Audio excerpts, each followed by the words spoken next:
कहानी की शुरुआत होती है एक ग्रुप एक्सप्लोरर की टीम से जो साउथ अटलांटिक ओशन के बीच में होते हैं। उस शिप पर डेविड नाम का एक वेदर ऑफिसर था जो मौसम का हाल बताता है। वो लोग एक ऐसे आइलैंड की तरफ जा रहे थे जो समंदर के बीचों बीच मौजूद था। सरकार ने डेविड को वहां इसलिए भेजा था ताकि वो उस आइलैंड के बदलते मौसम का ऑब्जर्वेशन कर सके। डेविड को लगभग 1 साल तक वहां रुकना था मौसम का डेटा कलेक्ट करने के लिए। पूरा साल मौसम का डेटा कलेक्ट करने के बाद फिर उसे वापस लौट आना था। डेविड को साल भर का खाना और जरूरत का सारा सामान दे दिया गया था। कई दिन के सफर के बाद आखिरकार वो आइलैंड तक पहुंच गए। वो लोग बोट की मदद से उस आइलैंड पर उतरे। ये आइलैंड पूरी तरह से वीरान था, जहां एक परिंदा भी दिखाई नहीं दे रहा था। उस आइलैंड पर एक लाइट हाउस और एक छोटा सा घर था जहां डेविड को रहना था, क्योंकि इससे पहले भी एक रॉबर्ट नाम का वेदर ऑफिसर यहाँ रहता था, लेकिन अब उसकी ड्यूटी का वक्त खत्म हो चुका था। उसने 1 साल तक अकेले उस आइलैंड पर रहकर मौसम का डेटा कलेक्ट किया। अब उसकी जगह डेविड यहाँ पूरा साल मौसम का डेटा कलेक्ट करने के लिए रहेगा और वो पुराना ऑफिसर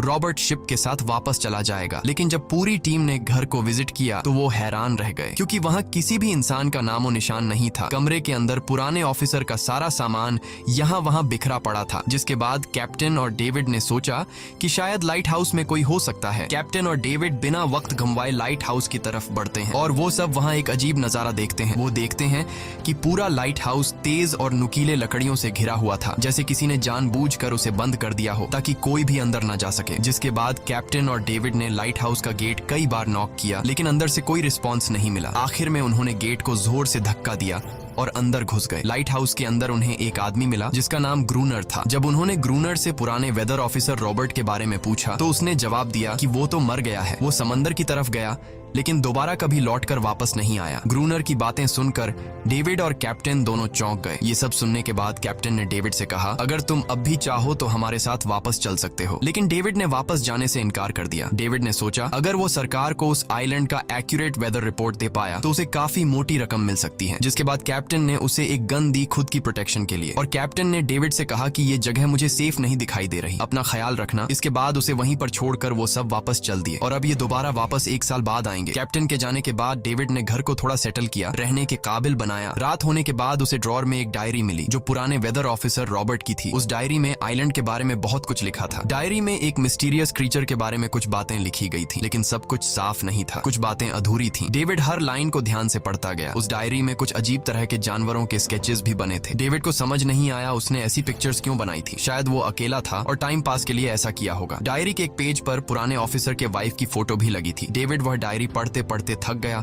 और धीरे धीरे उसकी आंख लग गई। अगली सुबह डेविड ने मौसम का डेटा कलेक्ट करना शुरू कर दिया, लेकिन समंदर के पास पहुंचते ही उसके कदम रुक गए। उसने देखा कि चट्टानों के बीच कुछ पत्थर अजीब तरीके से सजाए गए हैं और उनके बीच शेल्स रखे थे अजीब से पैटर्न में। डेविड ने सोचा शायद ये सब ग्रूनर ने किया है। वो ये सोचकर दोबारा अपने काम में लग गया। काम के दौरान जब उसने दूरबीन से लाइट हाउस की तरफ देखा तो उसे ग्रूनर के साथ एक और इंसान भी दिखाई दिया, लेकिन पलक झपकते ही वो गायब हो गया। डेविड ने दोबारा उसे देखने की कोशिश की, लेकिन फिर उसे लगा कि ये उसका वहम है। रात को डेविड अपने काम में बिजी था, तभी दरवाजे पर नॉक हुआ। उसे लगा कि शायद ये ग्रूनर है। डेविड ने उसका नाम पुकारा, लेकिन कोई जवाब नहीं मिला। हाथ में लैंप लेकर जैसे ही डेविड दरवाजे की तरफ बढ़ा तो उसके कानों में कुछ अजीब सी आवाजें गूंजने लगीं जो किसी इंसान की बिल्कुल भी नहीं थी। और फिर उसने देखा गेट के नीचे से किसी अजीबोगरीब क्रीचर का हाथ अंदर आने की कोशिश कर रहा है। वो इंसान का हाथ बिल्कुल भी नहीं था। ये देखकर डेविड के पांव तले जमीन ही खिसक गई। वो तुरंत बेसमेंट की तरफ भागा और वहां जाकर छुप गया। कुछ ही देर में वो मिस्टीरियस क्रीचर घर के अंदर घुस चुकी थी। वह छुप छुप कर डेविड को ढूंढ रही थी और डेविड बेसमेंट के एक छोटे से दरार से उसे देखने लगा। डेविड की हलचल से उस क्रीचर ने डेविड को देख लिया, जिसके बाद वो क्रीचर डेविड को मारने के लिए तेजी से उसकी तरफ भागा और दरार से उसे पकड़ने की कोशिश करने लगा। तो डेविड ने खुद को बचाने के लिए फौरन चाकू उठाकर उसकी आंख में दे मारा। वो क्रीचर चीख के भाग गई, लेकिन वो कभी भी वापस आ सकती थी। और डेविड के दिमाग में ये बात कंफर्म हो गई कि जो डायरी में क्रीचर के बारे में बात लिखी थी वह सच है। डर के मारे वो पूरी रात सो न सका। अगली सुबह जब डेविड घर से बाहर गया तो उसने रेत पर कुछ पैरों के निशान देखे जो किसी इंसान के बिल्कुल भी नहीं थे। वो निशान सीधे समंदर की तरफ जाकर खत्म हो गए थे। अब डेविड को सब समझ आ गया था कि क्यों ग्रूनर ने लाइट हाउस के चारों ओर नुकीली लकड़ियां लगाई हैं। अब डेविड जान गया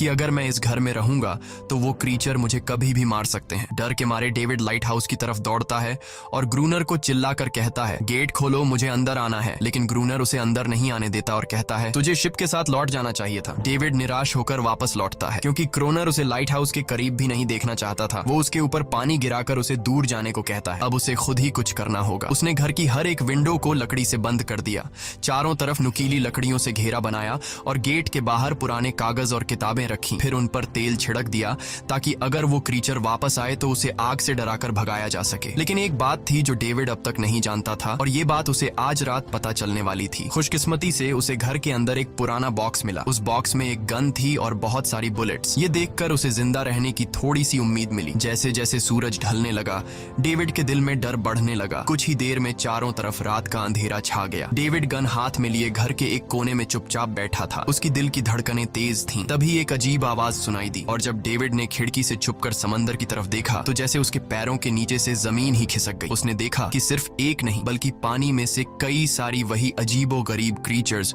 उसकी तरफ बढ़ रही हैं। कुछ ही देर में वो सब इकट्ठा होकर कमरे का गेट तोड़ने की कोशिश करने लगे। डेविड ने तुरंत गोलियां चलानी शुरू की, जिनमें से कुछ क्रीचर्स गिरकर मर गए। डेविड को लगा कि गोली की आवाज सुनने के बाद वो डरकर भाग जाएंगे, लेकिन अपने साथियों को मरता हुआ देखकर वो और भी ज्यादा गुस्सा हो गए। तब डेविड प्लान बी अपनाते हुए गेट के बाहर रखे कागजों और पुरानी किताबों को आग लगा देता है। आग देखकर वो क्रीचर्स डर के मारे वापस समंदर में लौट गए, लेकिन अब वही आग डेविड के घर तक पहुंच चुकी थी। घर के दरवाजे ने आग पकड़ ली और धीरे धीरे फैलने लगी क्योंकि पूरा घर लकड़ी का बना हुआ था। डेविड ने तुरंत एक चादर में खुद को लपेटकर अपनी जान बचाई और बाहर निकलकर लाइट हाउस के पास एक बड़े पत्थर के पीछे छुप गया। क्रीचर्स को शूट करते वक्त डेविड के हाथ में काफी गहरी चोट भी आई। तभी अचानक तेज बारिश शुरू हो गई। आग धीरे धीरे बुझने लगी, लेकिन पूरी रात की बारिश के बाद भी सुबह तक डेविड अपना घर नहीं बचा पाया। पूरा घर जलकर लगभग राख हो चुका था। अब अगर डेविड को जिंदा रहना है तो उसे लाइट हाउस में पनाह लेनी होगी। उसने अपनी राइफल उठाई और लाइट हाउस के पास के पत्थरों के बीच छुप गया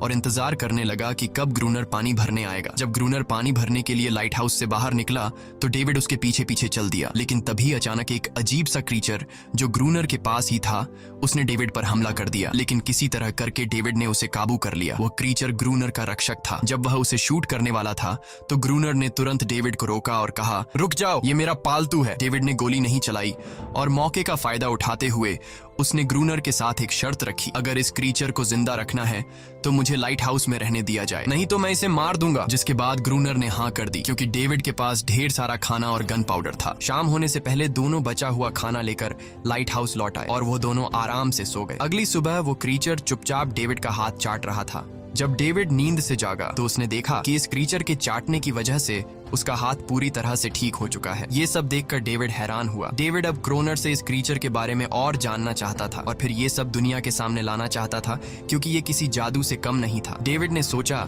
अगर इस क्रीचर का राज दुनिया के सामने हम लाते हैं तो डेविड और क्रोनर दोनों बहुत सारा पैसा और नाम कमा लेंगे। लेकिन क्रोनर को ये सब नहीं चाहिए था। वो इस आइलैंड से कहीं नहीं जाना चाहता था। क्रोनर का अब इस दुनिया में कोई नहीं बचा था। उसके लिए ये आइलैंड परफेक्ट था जहां वो अपने आप को एक किंग समझता था और अपनी मर्जी का मालिक। इसी वजह से उसने आइलैंड के कई हिस्सों में लिख दिया था, क्रोनर यहाँ का बादशाह है। लेकिन डेविड को ये समझ नहीं आ रहा था कि ये अजीब सी क्रीचर क्रोनर की फालतू कैसे बनी। तो क्रोनर ने बताया कि एक बार क्रोनर ने उसकी जान बचाई थी। वो गलती से उसके फिशिंग नेट में फंस गई थी। तब ये क्रीचर छोटी थी और उस दिन के बाद से वो क्रोनर के साथ ही रह गई। उसकी हर बात माननी शुरू कर दी। लेकिन क्रोनर एक सख्त इंसान था। वो इस क्रीचर के साथ बहुत बुरा बर्ताव करता था। क्रोनर हर दिन इस क्रीचर के साथ फिजिकल रिलेशन रखता था। क्रोनर ने बताया कि एक बार इस क्रीचर ने मुझ पर हमला भी किया था और उसके बदले में क्रोनर ने उसे ऐसी सजा दी कि उस सजा के बाद वो क्रीचर अपने आप को क्रोनर की गुलाम समझने लगी। और आप सब भी समझ गए होंगे कि हर रात वो क्रीचर समुद्र से बाहर क्यों आते हैं। वो सभी इसलिए आते हैं ताकि अपने साथी को क्रोनर से छुड़वाकर वापस ले जाए। लेकिन क्रोनर ऐसा नहीं होने देता। वो क्रीचर्स दिन के उजाले में अटैक नहीं कर सकते क्योंकि सूरज की रोशनी उनकी स्किन जला देती है। डेविड अब यहाँ और नहीं रहना चाहता था। वो किसी तरह से आइलैंड से अपनी जान छुड़ाना चाहता था। खैर, शाम होने लगी और क्रोनर ने उससे कहा, गन लेकर रेडी हो जाओ क्योंकि वो क्रीचर्स कभी भी हमला कर सकते हैं। वो लाइट हाउस की लाइट ऑन करने के लिए तैयार हो गए और कुछ ही देर में समुद्र से बड़ी संख्या में क्रीचर्स निकलकर बाहर आ गए। वो लाइट हाउस की तरफ बढ़ते जा रहे थे। क्रोनर उन पर लगातार फायर करता जा रहा था, लेकिन डेविड पूरी तरह से डर गया था। वो लाइट हाउस के अंदर की तरफ आने लगा। क्रोनर के बार बार कहने के बावजूद वो बस एक कोने में चुपचाप बैठा रहा और कुछ ही देर में डेविड बेहोश हो गया। क्रोनर पूरी रात अकेला इन क्रीचर्स से लड़ता रहा। अगली सुबह क्रोनर ने गुस्से में डेविड के मुंह पर पानी डालकर उसे उठाया और कहा, अगर तुम्हें जिंदा रहना है तो इनकी जान लेनी होगी, नहीं तो तुम्हें लाइट हाउस से निकाल निकाल दिया जाएगा और तुम्हें मेरी हर बात माननी होगी। रोजाना पानी भर कर लाना, लाइट हाउस के छोटे बड़े काम करना और रात को मेरे साथ गार्ड ड्यूटी भी करनी होगी। अब डेविड के पास दूसरा कोई ऑप्शन नहीं था। इसी वजह से ये सब करना उसकी मजबूरी बन गया। डेविड अब क्रोनर की हर बात मानने लगा, लेकिन एक चीज थी जो उसे बिल्कुल भी पसंद नहीं आई। वो ये थी कि हर रोज उस फीमेल क्रीचर को अलग अलग तरीकों से फिजिकली टॉर्चर करना। रात होती है, दोनों फिर से गार्ड ड्यूटी के लिए तैयार हो जाते हैं और एक बार फिर वो क्रीचर समुद्र से निकलकर बाहर आते हैं। लेकिन आज डेविड को डर नहीं लग रहा था। उसने क्रीचर पर फायरिंग शुरू की, मगर आज क्रोनर कुछ भी नहीं कर रहा था। वो डेविड को बाहर छोड़कर लाइट हाउस का गेट बंद कर देता है और खुद चुपचाप अंदर बैठ जाता है ताकि डेविड खुद सीख सके कि इन क्रीचर से कैसे लड़ा जाता है। इसी तरह डेविड को लड़ते लड़ते वो रात कट जाती है और सुबह हो जाती है। सुबह क्रोनर ने देखा कि डेविड लाइट हाउस के गेट के बाहर खून में लथपथ बैठा था। अब उसने सीख लिया था कि इन क्रीचर्स से कैसे लड़ना है। इसी तरह समय गुजरता गया, रातों को इन क्रीचर्स से लड़ते हुए और दिन भर क्रोनर के लाइट हाउस के काम संभालते हुए। ये आइलैंड अब उसके लिए एक बंद घर जैसा हो गया था। वो हर वक्त सोचता रहता था कि कब ये जगह छोड़कर आजादी की सांस लेगा। समय के साथ साथ डेविड का उस फीमेल क्रीचर के साथ एक अजीब सी दोस्ती बन गई थी। डेविड को उसके लिए अब बुरा लगने लगा था। अब उसे समझ आया कि अपने लोगों को छोड़कर अकेला रहना कितना मुश्किल होता है। शायद वो क्रीचर भी कुछ ऐसा ही महसूस करती थी। डेविड ने उस क्रीचर को एक नाम भी दिया, अनारियस। इसी तरह से दिन गुजरते गए और फिर एक दिन उन्होंने देखा कि इन क्रीचर्स के अटैक्स धीरे धीरे कम हो रहे हैं। डेविड सोचता है शायद सर्दियों में वो कहीं और चले जाते हैं या फिर शायद उन्हें समझ आ गया था कि इन दोनों से लड़कर कुछ हासिल नहीं होगा। लेकिन क्रोनर ने उससे कहा कि ऐसा बिल्कुल नहीं है, वो फिर से अटैक करेंगे। अब वो अपनी संख्या बढ़ा रहे हैं। कुछ और दिन ऐसे ही गुजर गए। एक रात डिनर के बाद क्रोनर और डेविड ने टाइम पास के लिए चेस खेलना शुरू किया, लेकिन यहीं पर क्रोनर से एक बड़ी गलती हो गई। वो दोनों खेल में इतने उलझ गए कि लाइट हाउस की लाइट्स ऑन करना ही भूल गए। अंधेरे का फायदा उठाकर क्रीचर्स ने उन पर अटैक कर दिया। डेविड ने देखा कि क्रीचर्स की संख्या इतनी ज्यादा थी कि दो लोग मिलकर भी ज्यादा देर तक नहीं लड़ सकते थे और इस बार उनके पास कोई प्लानिंग भी नहीं थी। गन्स की बुलेट्स भी ऑलमोस्ट खत्म हो चुकी थी। किसी तरह बचते बचाते वो लाइट हाउस के टॉप तक पहुंच गए, लेकिन इस बीच क्रोनर के पैर में गहरी चोट आ गई। वो क्रीचर्स आज उन पर भारी पड़ गए थे। दोनों को लगा कि आज उनकी मौत पक्की है, लेकिन खुशकिस्मती से सुबह हो गई। जैसे ही सूरज धीरे धीरे उभरता है,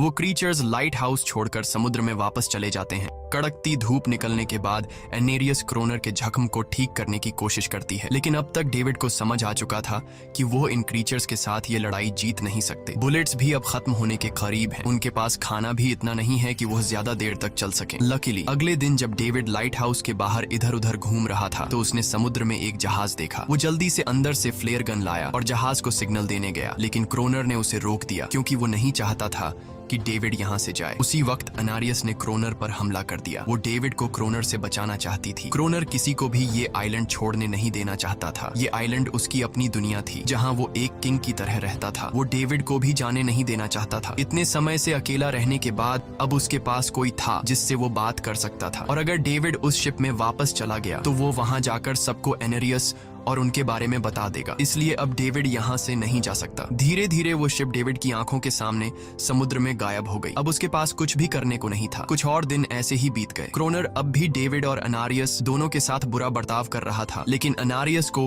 वो खास तौर पर मारता था, जो डेविड को बिल्कुल पसंद नहीं था। एक दिन डेविड ने अनारियस को एक छोटी टॉय बोट गिफ्ट में दी जो उसने किसी मछली की हड्डी से बनाई थी। लेकिन जब अनारियस ने उस बोट को देखा तो वो डेविड को आइलैंड के एक ऐसे कोने में ले गई जहाँ सचमुच एक असली बोट रखी थी। जब डेविड ने इस बोट के बारे में क्रोनर से पूछा तो उसने कहा हाँ, उसे पहले से पता था कि आइलैंड के इस हिस्से में एक बोट है। क्रोनर कहता है कि कुछ लोग इस आइलैंड तक बोट के जरिए अपनी जान बचाने आए थे, लेकिन सुबह होने से पहले उनमें से कोई भी जिंदा नहीं बचा। सबको इन क्रीचर्स ने मार दिया। वो सब शिप में गोला बारूद ले जा रहे थे, लेकिन समुद्र में आए तूफान की वजह से उनका शिप इसी आइलैंड के पास डूब गया। ये सब सुनते ही डेविड के दिमाग में एक आइडिया आया। उनके पास एक डाइविंग सूट जैसा कुछ था। डेविड ने कहा कि अगर हम दोनों में से कोई उस सूट को पहनकर समुद्र के उस हिस्से में जाए जहां वो शिप डूबी थी, तो हो सकता है उन्हें कुछ बुलेट्स या डायनामाइट मिल जाए जिससे इन क्रीचर्स से लड़ना आसान हो जाए। लेकिन क्रोनर ने इस बात को मानने से इनकार कर दिया, पर डेविड अपनी जान को खतरे में डालकर ये काम करने को तैयार था। कुछ और दिन ऐसे ही गुजर गए। डेविड और अनारियस के बीच एक गहरा कनेक्शन बन गया। डेविड डेविड उसे पसंद करने लगा था। इन दोनों को रोमांस करते हुए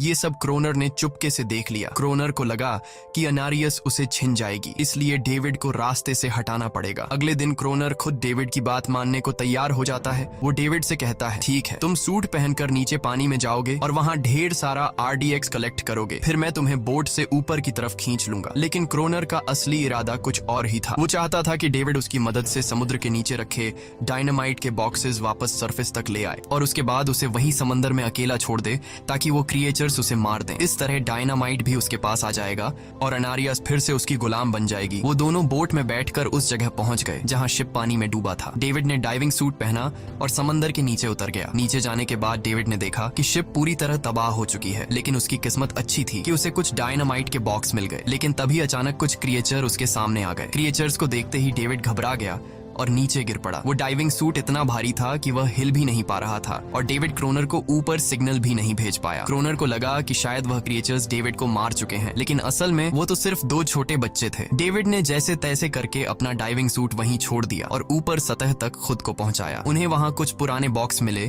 जिनमें डायनामाइट था। इसके बाद यह दोनों काम पर लग गए। उन्होंने लाइट हाउस के आसपास 2 लेयर्स में डायनामाइट बिछा दिया ताकि जब अगला हमला हो तो वे मॉन्स्टर्स को एक ही बार में खत्म कर सकें। कुछ महीने बीत गए और बर्फबारी का मौसम आया, लेकिन एक बार फिर वो क्रिएचर्स गायब हो गए। अचानक से अटैक बंद हो चुके थे, जैसे क्रिएचर्स को खबर मिल गई हो कि उनके लिए जाल बिछाया गया है, इसीलिए अब वो अटैक नहीं कर रहे थे। क्रोनर को लगा कि शायद अनारियस ने उन क्रिएचर्स को खबरदार कर दिया है, जिसकी वजह से वो अनारियस पर जुल्म करने लगा, लेकिन डेविड ने उसे रोक लिया। आखिर में दोनों ने मिलकर एक नया प्लान बनाया, लाइट हाउस का मेन गेट खुला छोड़ने का, ताकि जैसे ही वो क्रिएचर्स पास आए डायनामाइट से उन सबको उड़ा दिया जाए। डेविड ने चालाकी से काम लेते हुए अनारियस को लाइट हाउस के टॉप पर चीखने को कहा। एनरिस की आवाज सुनते ही सभी क्रिएचर्स गुस्से से भड़क उठे। क्रिएचर्स ने जब देखा कि लाइट हाउस का मेन गेट खुला हुआ है तो उन्हें लगा कि यह अच्छा मौका है अनारियस को छुड़ाने का, लेकिन असल में यह उनके लिए एक चाल थी। कुछ ही देर में वह क्रिएचर समंदर से बाहर निकलने लगे। वे सीधे मेन गेट की तरफ बढ़े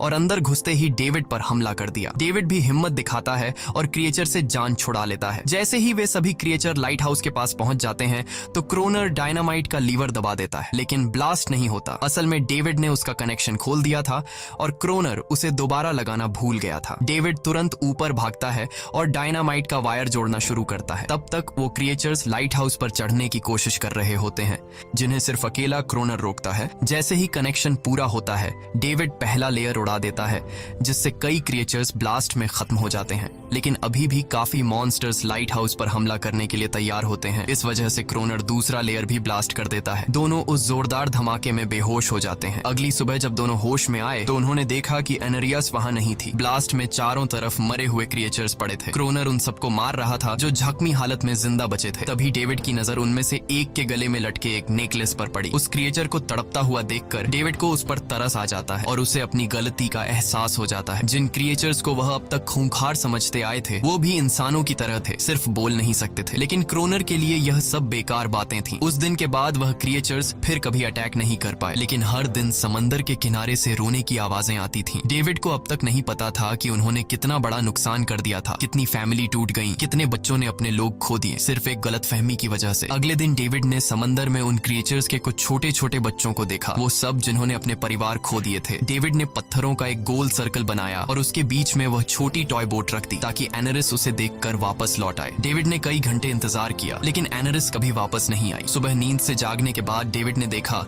कि क्रोनर सो रहा है। क्रोनर के पास कुछ पुरानी चीजें रखी थीं, उनमें एक पुरानी तस्वीर भी थी और जैसे ही डेविड ने उस तस्वीर को देखा वह हैरान रह गया। वह लड़की जिसका फोटो उसने पहले दिन पुराने ऑफिसर रॉबर्ट की डायरी में देखा था वह कोई और नहीं बल्कि क्रोनर की पत्नी थी और फोटो में क्रोनर उसके साथ खड़ा था। असल में 1 साल पहले आए वेदर ऑफिसर रॉबर्ट मरा नहीं, बल्कि उसने अपनी पहचान बदल दी थी, यानी क्रोनर ही वेदर ऑफिसर रॉबर्ट है। बस उसने अपना नाम बदल लिया था क्योंकि अब वह कभी इस आइलैंड को छोड़ना नहीं चाहता था। ये सब देखकर डेविड ने भी यह उम्मीद छोड़ दी कि वह कभी इस आइलैंड से जा पाएगा। अगले दिन शाम को जब डेविड समंदर के किनारे गया उसने देखा कि उस सर्कल में रखी छोटी बोट अब वहां नहीं थी, लेकिन उसी जगह पर उसने एक क्रीचर का छोटा सा बच्चा देखा जिसके हाथों में वह बोट थी। डेविड ने अपने हाथ में जलती हुई लकड़ी को उस सर्कल के बीच में फेंक दिया ताकि वह दिखा सके कि उसका इरादा लड़ने का नहीं है और उसे किसी को खतरा महसूस न हो। वह उनके साथ दोस्ती करना चाहता था। कुछ ही देर बाद समंदर की लहरों से एनारिस निकलती है और उसके पीछे पूरा क्रीचर्स का ग्रुप भी समंदर अंदर से बाहर आता है, लेकिन इस बार कोई भी डेविड पर अटैक नहीं करता क्योंकि वे भी अब शांति चाहते हैं। उनका इरादा सिर्फ एक सुरक्षित जगह पाने का था अपने बच्चों के लिए। लेकिन तभी वहां क्रोनर हाथ में बंदूक लिए पहुंच जाता है। क्रोनर को लगता है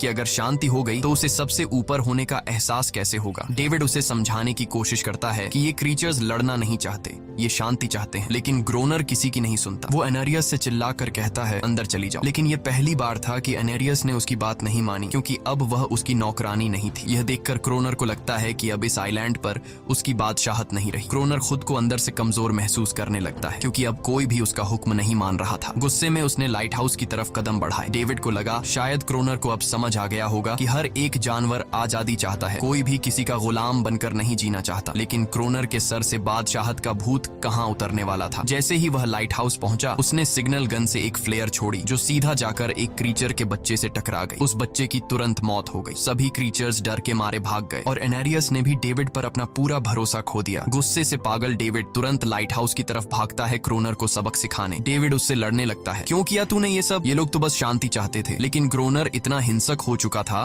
कि उसने डेविड को मारने का फैसला कर लिया। वह हाथ में लोहे का रॉड लेकर जैसे ही डेविड पर वार करने जा रहा था, डेविड ने उसे उसके असली नाम से पुकारा और कहा, रुक जाओ रॉबर्ट, तुम खूनी नहीं हो। ये सुनकर क्रोनर एकदम रुक गया। असल में रॉबर्ट ऐसा इंसान कभी था ही नहीं। इस आइलैंड पर आने के बाद अकेले रहने की वजह से उसकी मेंटल हेल्थ बिगड़ चुकी थी। अकेलापन, अपनी पत्नी की मौत और गहरा डिप्रेशन, इन सब ने उसे ऐसा बना दिया था। वह असल में कोई किलर नहीं था, वह एक अच्छा इंसान था। क्रोनर को एहसास हुआ कि ये क्रीचर्स कभी लड़ना नहीं चाहते थे, वे बस शांति चाहते थे। क्रोनर ने उन्हें सिर्फ इसलिए मारा ताकि वह खुद को पावरफुल दिखा सके। और अब क्रोनर को अपनी गलती का एहसास हो चुका था, इसीलिए उसने खुद को उन क्रीचर्स के सामने सरेंडर कर दिया और कुछ ही पलों में उन्होंने उसे मार दिया। डेविड लाइट हाउस के अंदर खुद को लॉक कर लेता है। समय ऐसे ही बीतता चला जाता है और 1 साल बाद आइलैंड पर एक गवर्नमेंट अफसर आता है, साथ में एक नया वेदर ऑफिसर भी होता है। अब नए गवर्नमेंट अफसर ने इस आइलैंड पर वेदर मॉनिटर की ड्यूटी करनी थी। जब कैप्टन पिछले अफसर के बारे में डेविड से पूछता है तो डेविड भी वही बात करता है कि वह पानी की तरफ गया था लेकिन कभी वापस नहीं आया। और वेदर ऑफिसर को भी लगता है कि डेविड ही क्रोनर है। डेविड ने भी उनकी इस गलतफहमी को ठीक नहीं किया। वह चुपचाप बालकनी पर गया